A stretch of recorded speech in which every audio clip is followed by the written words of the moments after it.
Now, one of the UK's biggest property websites has blamed record migration for the increase in household rents and for the affordability crisis in that sector, stopping many young people sort of leaving their parents. Now, Richard Donnell, Executive Director of Zoopla, is the website in question, said net migration was putting pressure on rents at a time when many landlords are leaving the sector. In any case, it comes after figures published by the Office for National Statistics last week showed net migration reached a record 745,000 in 2022, which I think is roughly the size of Leeds, if I remember rightly. Now, joining me now is former Brexit Party MEP and political commentator Belinda De Lucy. Belinda, lovely to see you. Thank you very much for joining us this afternoon. Pleasure. Belinda, what do you make of that? It seems, what do you make of this story? Go on before I have to spout off about what I think. Well, it's not rocket science. I mean, people have known this for years. I'm so pleased more high-profile people are talking about it because the British public have been very aware that rental prices have been increasing. We've had real problems with its demand and supply. And, you know, the record levels of immigration, over 700,000, where are they all going to go? There's no room at the inn for people already here. I think Labour and Conservative governments that have pursued mass hyper-immigration since 1997 have been utterly reckless, not ensuring that the infrastructure is here to support that, let alone the impact it has on sort of our cultural identity, on our NHS, on our schools, but on housing in particular. The vast majority, it's reported 9 out of 10 of all those that are newcomers to the country go directly into an already strained rental market. And in the last year, we had about 263,000 students coming over to our universities, and there's not enough student accommodation. So they overspill into the private rental sector. And as you mentioned, it's at a time where landlords are leaving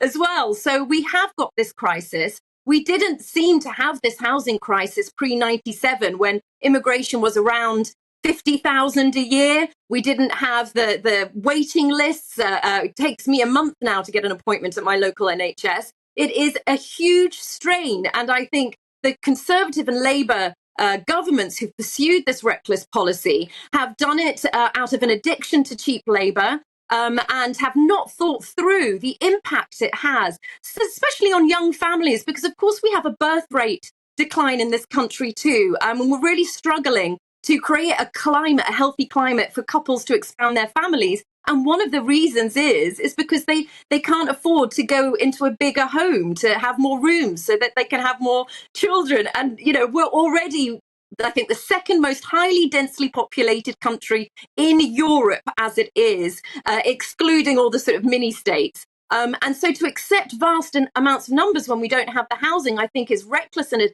dereliction of duty. But people keep voting these parties in. And it's beyond me that the young people want to vote for parties that support mass immigration, because it's them that are going to suffer on the housing ladder. And it's never been in a manifesto, Dawn. I don't think not one manifesto have said that the government, once in power, will pursue mass immigration. They've craftily kept it out, and yet they pursue it behind closed doors once they're in. So unfortunately, it doesn't look great for our young. Not enough houses are being built. The planning isn't liberalised enough. But the biggest factor is hyper mass immigration when we're already struggling to find housing for those already here.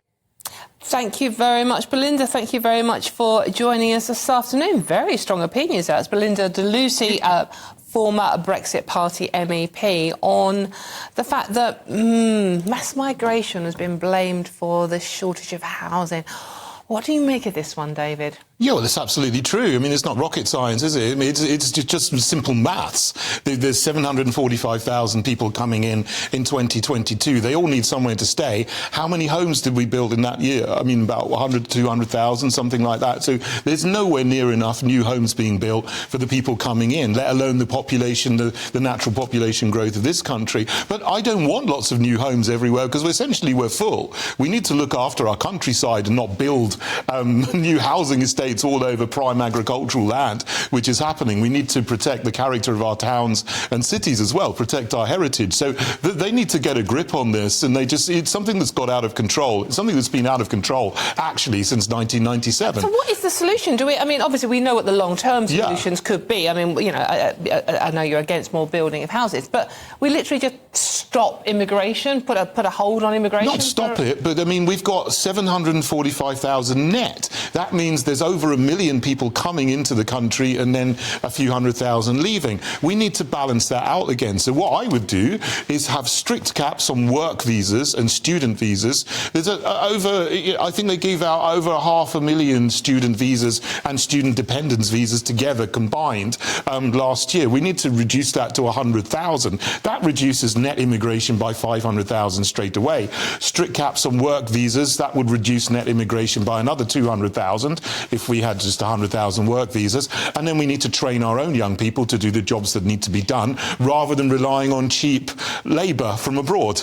Well, I don't know how it would be done, but what would you say to the suggestion that somehow, I don't know how to phrase this, but indigenous Brits were given priority in the rental housing market? Well, they should do, but I mean, it's hard to do, because if someone actually has, the right to live here, I mean, you're going to say then to a landlord, well, you can only rent a house to this person and not to that person. I mean, you need to address this on a more fundamental level and say, well, we've got to get immigration under control, and then, reduce the demand, because the supply is never going to meet the demand that we have here.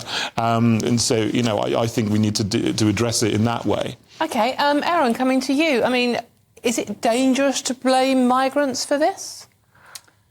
I don't think it's dangerous, but I also don't think necessarily blame is the right word. I mean, the people coming over here probably would like cheaper rents as well.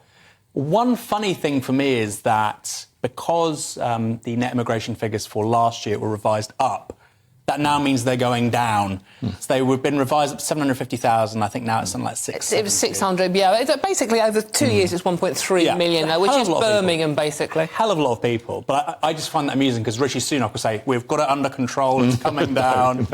And what's remarkable about all of this, Dawn, is that the Tories have done the impossible.